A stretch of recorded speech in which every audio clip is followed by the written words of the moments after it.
All right, Precalculus. So today we're going to do lesson 4.7, inverse trig functions. So one thing with inverse trig functions, that's when we're dealing with like sine inverse or cosine inverse, tangent inverse, all of those that's raised to the -1 power. And a lot of the times you type into the calculator to find an angle. That's what we're doing with the inverse functions. They find angles or radian measures.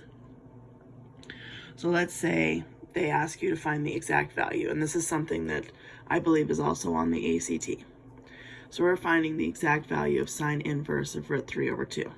And one thing with exact values, if they don't specify, so if you're in your college math class and it's not specifying whether it's radians or degrees, always find both. Okay, so we're always going to find both. So root 3 over 2. Come back to these 30, 60, 90, 45, 45, 90 triangles. And sine, remember, is opposite over hypotenuse. So what you do is you go to the root 3 over 2, and now we're working our way inside. Okay, so instead of us always working our way outside to find the exact values, we now take this and we work our way inside. So opposite of this is 60 degrees. Does it matter about hypotenuse? No, because that's just going to be 1. So let's look at this right here.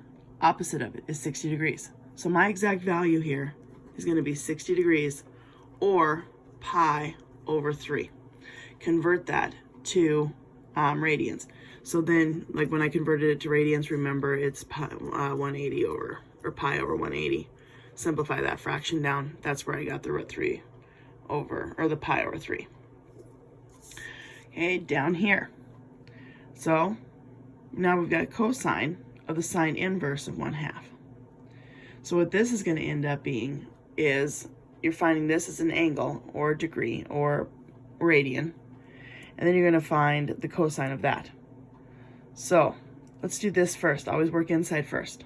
So sine inverse of 1/2. Come back up to that triangle. Here's 1/2. Opposite of it is 30 degrees. So now I'm going to need to find the cosine of 30 degrees. Okay, back up to the triangle like we do regular. 30 degrees, cosine adjacent over hypotenuse. So my answer is root 3 over 2. Done. All right, this one here. Cosine of pi over 4. So simple to take this and convert it to degrees. So take your pi over 4 and multiply it by 180 over pi. Pi's cancel. 4 goes into 180. How many times? 45. So then I'm going to be finding the sine inverse. Oops. Sorry. Whoop, back up there. Cosine of pi over 4. So we're dealing with 45 degrees. So cosine of 45. So I come up here to 45. Cosine of 45 is root 2 over 2. So then I'm going to be finding the sine inverse of root 2 over 2, which equals, so up here, sine, root 2 over 2, doesn't matter. It's just going to be 45 degrees, or in this case, pi over 4 for that one. Okay, and again, always write both. Always write both the degree and the radian. And again, make sure you remember the conversions. From degrees to radians, you multiply by pi over 180. From radians to degrees, 180 over pi to find that degree. This here, just kind of a thing, because they're going to ask you about arc cosine.